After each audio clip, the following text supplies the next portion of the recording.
لوگوں کی نظر کی بات نہیں کر رہا، آپ کی اور میری نظر کی بات نہیں کر رہا، دنیا والوں کی نظر کی بات نہیں کر رہا۔ دنیا والوں کی نظر میں وہ کچھ بھی ہو سکتا ہے، آپ کی نظر میں وہ گھٹیا ہو سکتا ہے، آپ کی نظر میں وہ کمتر ہو سکتا ہے، آپ کے ہاں اس کی کوئی حیثیت نہ ہو، یہ ممکن ہے۔ آپ کے معاشرے میں اس کی اہمیت نہ ہو، یہ ممکن ہے۔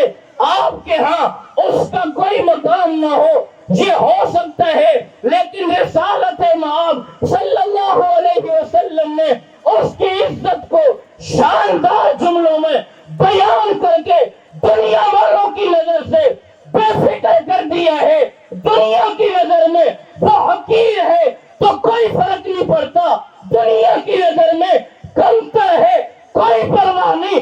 کائنات والے اس کو اگر کسی اور نظر سے دیکھتے ہیں، دیکھتے رہ جائیں۔ سرکار مدینہ نے فرما دیا ہے خیرکم من تعلم القرآن وعلمہ، تم میں سب سے بہترین وہی ہے جو قرآن سیکھتا ہے یا دوسروں کو سکھاتا ہے۔ آپ کے اور میرے ہاں قرآن سیکھنے سکھانے والے کی کوئی حیثیت نہ ہو، کوئی فرق نہیں پڑتا، کوئی فرق۔ حضور کے ہاں اس کی اہمیت ہے، آپ کے ہاں نہیں ہو، کوئی فرق نہیں پڑتا۔ پیغمبر کے ہاں اس کی عزت ہے، آپ کے ہاں نہ ہو، کوئی فرق نہیں پڑتا۔ مدینے کے سردار کے ہاں اس کا مقام ہے، آپ کے اور میرے پاس اس کا مقام نہ ہو، کوئی فرق ہے۔ اس کی عزت پہ کوئی فرق نہیں پڑے گا، لیکن امتی کے ایمان پہ فرق ضرور پڑے گا۔ اس کی عزت پہ کوئی فرق نہیں پڑے گا، امتی کے ایمان پہ فرق ضرور پڑے گا۔ جس کی پیغمبر کے ہاں عزت ہو، امتی کے ہاں اس کی عزت نہ ہو، تو اس امتی کے ایمان پہ فرق تو پڑے گا۔ آج کی یہ تقریب ان خوش قسمت بچیوں کے لیے اور بچوں کے لیے ہے جنہوں نے الحمد سے لے کر والناس تک اللہ کے پورے کلام کو اپنے سینے میں سمایا ہے۔ یہ بڑی سعادت ہے، یہ بڑی عزت کی بات ہے، یہ بڑی عظمت کی بات ہے۔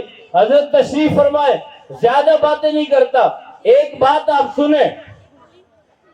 ابھی یہ جو حافظ صاحب تلاوت کر رہے تھے، انہوں نے قرآن کریم مکمل یاد کر لیا، مکمل اللہ کا قرآن ان کے سینے میں ہے۔ اور آپ نے علماء سے سنا ہے کہ اللہ جل شانہ نے اس قرآن کریم کو نازل کرنے سے پہلے اِنَّا عَرَضْنَا الْأَمَانَةَ عَلَى السَّمَاوَاتِ وَالْأَرْضِ وَالْجِبَالِ فَأَبَيْنَ أَن يَحْمِلْنَهَا وَأَشْفَقْنَ مِنْهَا وَحَمَلَهَا الْإِنسَانُ۔ اللہ نے آسمانوں پر پیش کیا، زمین پہ پیش کیا، پہاڑوں پہ پیش کیا۔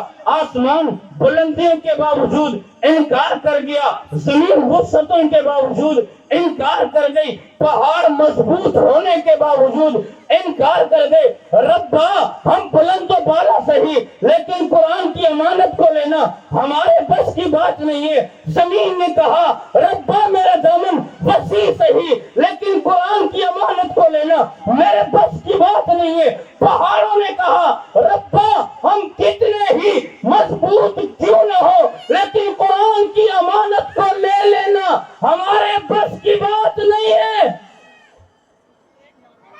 جس قرآن کو آسمان، زمین، پہاڑ کوئی چیز نہیں لے سکی، وہ قرآن اس چھوٹے سے بچے کے سینے میں سمایا ہوا ہے۔ کیسے؟ جب آسمانوں نے، زمینوں نے، پہاڑوں نے انکار کیا، تب یہ قرآن کی امانت اللہ نے حضور کے کندھوں پہ رکھی۔ تب یہ امانت اللہ نے کس کو دی؟ تھوڑا سا بولیں، زیادہ میں بولوں گا، کبھی کبھی برکت کے لیے بولنا پڑے تو بول لیا کریں۔ اللہ نے یہ امانت کس کو دی؟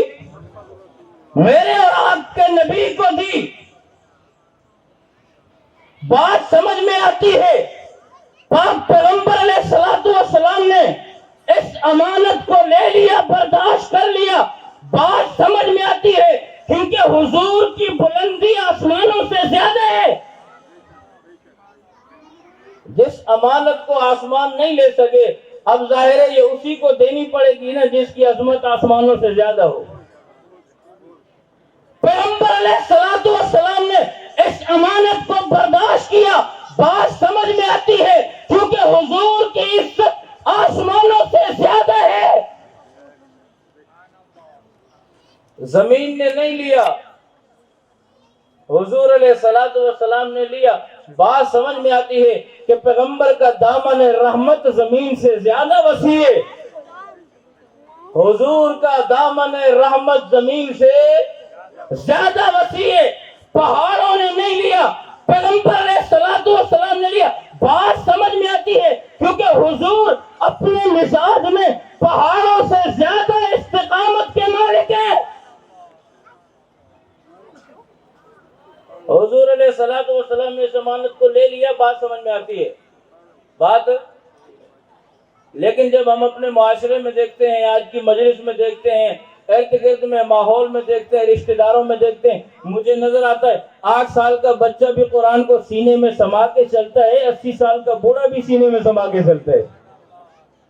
یہ 8 سال کے بچے کا سینے میں سما کے چلنا یہ سمجھ میں نہیں آتا.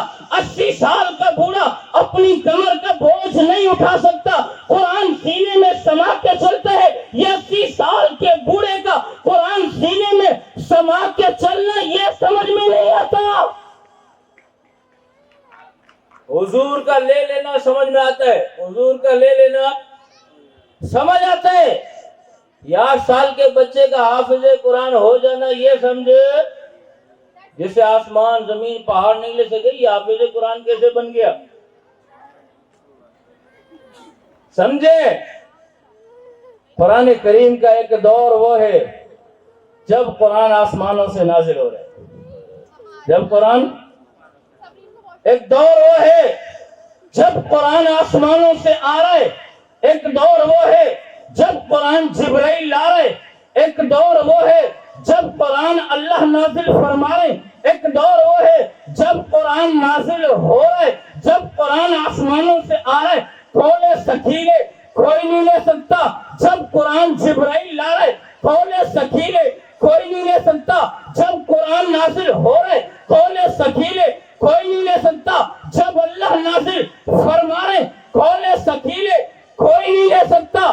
اب پہلا دور مکمل ہوا, قرآن آسمانوں سے پیغمبر کے قلب اطہر پہ نازل ہو چکا, آسمانوں سے آیا, حضور کے دل پہ اترا, پیغمبر کے دل پہ نقش ہونے کے بعد اب توجہ سے سننا, قرآن کا اگلا مرحلہ شروع ہوا, اگلا دور شروع ہوا.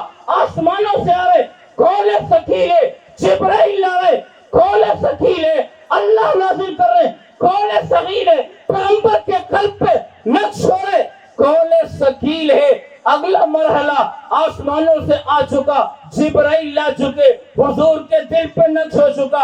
اگلا مرحلہ توجہ سے سننا, آگے یہ ہوا آسمانوں سے آنے کے بعد حضور کی زبان نبوت سے جاری ہو گیا, پیغمبر کی لسان نبوت سے تلاوت ہو گیا. آسمانوں سے آیا, کھولے سکیل تھا, حضور نے پڑھا, آسان ہو گیا. آسمانوں سے آیا, کھولے سکیل تھا, پیغمبر نے تلاوت کی, آسان ہو گیا. آسمانوں سے آیا, کھولے سکیل تھا, ابو بکر نے سیکھا, عمر نے پڑھا, عثمان نے پڑھا, علی نے پڑھا, طلحہ زبیر نے پڑھا, معاویہ ابو سفیان نے سیکھا. پیغمبر نے صحابہ کے سامنے تلاوت کیا. جب حضور کی لسان نبوت سے جاری ہوا, اللہ نے اعلان فرمایا فَإِنَّمَا يَسَّرْنَاهُ بِلِسَانِكَ فَإِنَّمَا يَسَّرْنَاهُ بِلِسَانِكَ. محبوبہ آپ کی لسان نبوت کی برکت سے ہم نے قرآن کو آسان بنا دیا ہے. حضور کی زبان نبوت کی برکت سے قرآن کیا ہوا, اتنا آسان ہوا, اتنا آسان ہوا, اتنا آسان ہوا کہ 8 سال کا بچہ بھی سینے میں سما لیتا ہے، 80 سال کا بوڑھا بھی سما لیتا ہے۔ لیکن اس کے ساتھ تقریر میں آپ نے مجھے مجبور کیا دین کی باتیں بتا دیا۔ وہ میں اس کا مستحق نہیں ہوں، لیکن ایک بات ہے جو حقیقت ہے اور اس کا بتانا میرے لیے ضروری ہے۔ دین پیدا ہوتا ہے اللہ والوں کی نظر سے، اس کے بغیر اور کوئی دین کے پیدا ہونے کا ذریعہ ہے۔ تو اب اور جس میں دین سیکھنے کے لیے جس طرح کے اہل اللہ کی ضرورت ہے، کتاب اللہ اور رجال اللہ دونوں چیزوں کی ضرورت ہے۔ کتاب اللہ کی بھی ضرورت، حضرت مفتی محمد یہ سامنے کتاب اللہ اور رجال اللہ۔ اگر رجال اللہ کو نکال دیا جائے تو پھر کوئی تشریح کرنے والے نہیں۔ اور تو یہ الحمدللہ میرے نعمت غیر مترقبہ ہے کہ میں اس متبرک مجلس میں شریک ہوا، اور الحمدللہ اللہ تعالیٰ میرے قلب کو بھی اور آپ کے قلوب کو بھی حضور نبی کریم صلی اللہ علیہ وسلم کی محبت سے معمور کرنا اور آپ کے صراط مستقیم پر آپ چلنے کی توفیق عطا فرمائے۔ پھر ایک اتفاقی چیز ہے، مجھے پتا تھا، مجھے معلوم ہوا کہ آپ حضرت مفتی جہانگیر صاحب کے ساتھ جانے ہیں، اور میں ان سے قریبی سے تعلق ہے یہاں پہ بھی اور پھر وہاں مدینہ منورہ میں بھی ان سے ملاقات ہوئی۔ تو یہ بھی ایک نعمت ہے اللہ کی کہ اپنے بڑوں سے آئے۔ تو قرآن پاک ایک ایسی چیز ہے، یہ بچہ وہ حفظ کرتا ہے، اور وہ اساتذہ جو اس پر محنت کرتے ہیں وہ ان سارے دنوں کا اور دنوں کا حساب لگایا جائے، ایک ایک بچہ جو ہے نہ معلوم کتنا وقت اپنا کتنے اور اساتذہ ان کی نگرانی کرتے ہیں اور ماں باپ اس کی فکر کرتے ہیں، تو اللہ تعالیٰ نے بے حساب حساب استاذ پیدا ہو رہے ہیں اور پیدا ہوتے رہیں گے، اور قرآن پاک کے فیض کو انشاءاللہ ایسے ہی جاری رہے۔ تو کوئی آدمی اس کو روک نہیں سکتا، اور آپ کے والد صاحب سے بھی میری ملاقات ہوئی تھی، وہ بھی قرآن پاک کی تھی، ان کا مشورہ تھا کہ وہ حفظ کراتے تھے جو ہے وہ اتنے ہفتے کے اندر جو ہے، تو اس تلاش میں بھی گیا تھا ان کے پاس۔ تو الحمدللہ وہ بھی ان سے جو ملاقات تھی وہ بھی قرآن کی نسبت سے۔ تو پھر آج کل قرآن پاک جو ہے اللہ تعالیٰ کا ایک عظیم الشان عالم میں کوئی دوسری چیز نہیں اس کے مقابلے ٹک سکے اس کے۔ تو اس کا اہتمام کیا جائے، اپنی اولادوں کو سکھایا جائے، اور جہاں جہاں یہ محنت کی جا رہی ہے ان کی مدد کی جائے، ان کو اعانت کی جائے، اور اس کے ساتھ ساتھ ان بچوں کو جن کی لوح قلب کے اوپر قرآن پاک لکھا ہوا ہے، ان کے دل میں جو پیغام ہے، اصل پیغام، اس پیغام کو مسلمانوں میں عام کرنے کی کوشش سارے اس کے لیے ساری زندگی وقت کرتے ہیں۔ یہ حضرات جو ہیں حضرات یہ اپنی زندگی وقت کرتے ہیں۔ میں کتاب دیکھ رہا تھا جی کچھ عرصے پہلے کہ اولیاء اللہ کی شب بیداری کے حالات، یہ کسی عرب اس کی ہے، لیکن ہمارے ہاں اس پاکستان میں اس کا ترجمہ بھی کیا گیا۔ تو میں وہ حضرات جو اس تعلیم و تعلم سے وابستہ ہیں ان سے درخواست کرتا ہوں کہ یہ چھوٹا سا رسالہ ہے، اور حضرت علی میاں ندوی نے اس کا ترجمہ کرایا، اور اس کو جب پڑھا تو معلوم ہوا کہ یہ تو علوم کا ایک دریا، اور ایسے لوگوں کی تذکرے ہیں یہ کہ جن کے مجاہدات کو پڑھ کر یقین نہیں آتا، ایسے بھی لوگ پیدا ہوئے، لیکن وہ ایک نہیں ہے، پوری کتاب میں اس کو ایسے ایک سے ایک اور یہ وہ لوگ ہیں جنہوں نے قرآن کی قدر اور قرآن کو اپنے عمل میں لے کے آئے اور پھر قرآن کے پیغام کو آگے پڑھے۔ تو آسانی سے مل جائے، آج کل شاید اسٹاک میں نہیں ہوئی کتاب میں ہمیں، تو اس کتاب کو بڑے بھی پڑھیں، بچوں کو بھی گھر میں سنائیں، تاکہ یہ معلوم ہو کہ ہمارے سلف نے کیسا مجاہدہ کیا، اس کو بچانے کے لیے، اس کی حفاظت کے لیے اور اس کے عمل کرنے کے لیے کیا کیا تدبیریں کی۔ حیرت انگیز تھا، اگر میں نے دیکھتا تو یقین بھی نہیں آتا اپنی ساری، اور ہم نے نمونے دیکھے ہیں آخری دور پہ حضرت قاری فتح محمد صاحب قاری فتح رحمۃ اللہ علیہ، آپ مدینہ منورہ میں قیام، اور جو قرآن سے ان کی رغبت تھی، شوق تھا، میں نے بیماری کی حالت میں دیکھا ہے کہ مدینہ منورہ میں جنت الوقیع کے قریب مسجد شریف کے اندر جب وہ معذور ہو گئے تھے، چلنا پھرنا اٹھنا سب ختم ہو گیا تھا، بس انہیں لوگوں کو لا کے اٹھاتے تھے اور لے جا کے زمین پر جاتے تھے۔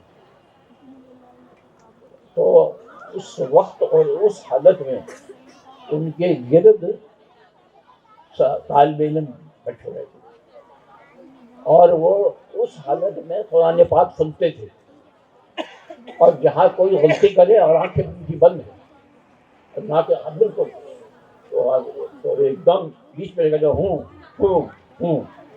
بول نہیں سکتے تھے، اگر اشارہ دے کر دے غلطی کو غلط پڑھ رہے غلط پڑھ رہے چھکو، اور ایک ہی نہیں پورا حفاظ کا حلقہ تھا اور سب سنا دیں، اور اگر سب کی اس بیماری اور معذوری کی حالت میں بھی جو ہے وہ سن رہے، اور پھر جب ختم ہوتا تھا پھر وہ دو آدمی جو ہے کمر اس پہ لاد کے پھر دنیا میں نظر اور ان کا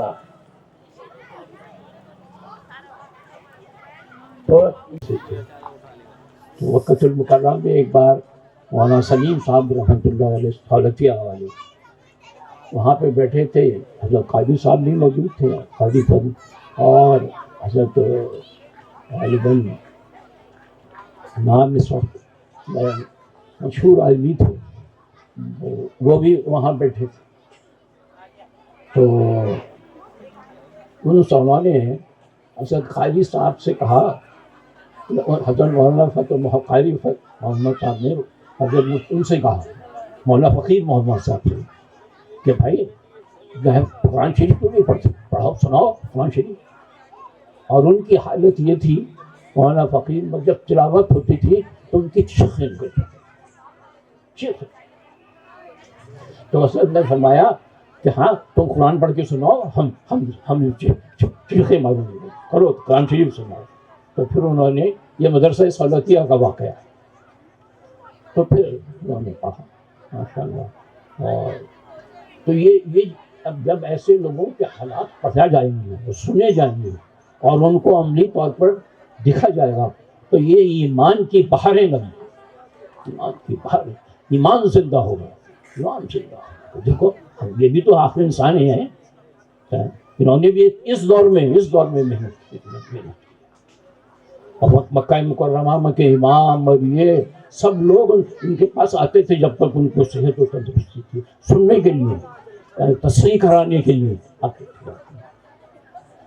بس شرط یہ ہے کہ اللہ سے یہ تقوی پیدا ہو، اللہ کا ڈر پیدا ہو، اللہ کا خوف پیدا ہو، اور اپنی ان ساری صلاحیتوں کو دین کے لیے وقف کر دیا جائے، اور جن میں سب سے بڑی خدمت جو ہے وہ قرآن پاک کی خدمت، اپنے اوقات میں، اپنے بچوں کو، اپنے گھروں میں قرآن پاک کا چرچا کیا جائے، بتایا جائے، ترجمہ بھی اس کے ساتھ ساتھ بتایا جائے، تھوڑا بہت جسے بچے سمجھ لیں، لیکن یہ نہ سمجھے کہ چھوٹا بچہ نہیں سمجھتا، وہ بھی سمجھتا ہے، چاہے وہ اس کو پورا وہ نہ کرے، لیکن اس کے ذہن میں ایک چھاپا بیٹھ جاتا ہے ایک صاحب تھے، انہوں نے مجھے لطیفہ سنایا کہ جس سے یہ بتانا چاہتا ہوں کہ اثرات اس کے کیا ہوتے ہیں.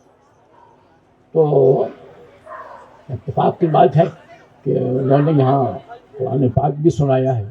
میرے لڑکے ہیں جنید جو یہاں پڑھاتے رہے کافی عرصے، تراویح پڑھاتے رہے. تو میں حضرت مولانا شاہ عبد الوہاب صاحب تشریف لائے ہوئے تھے اور میں نے ان کے پاس لے کے گیا کہ حضرت ان کی نشرہ ان کو بسم اللہ کرا.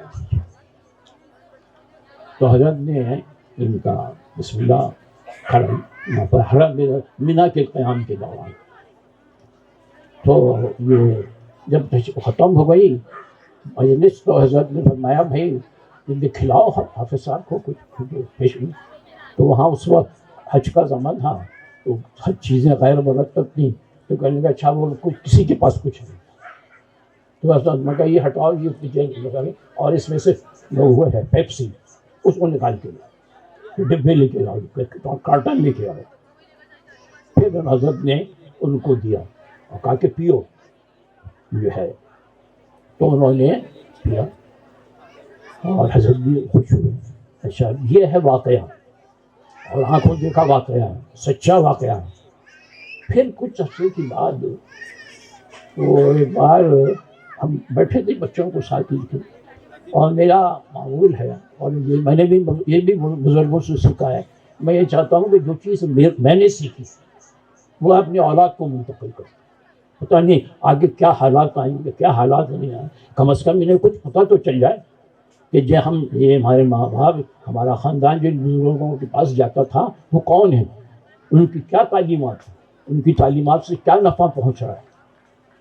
تو میں نے اس دوران گفتگو جو ہے ان کو ذکر کیا کہ ہماری ہم نے بسم اللہ ان سے کرائی مولانا.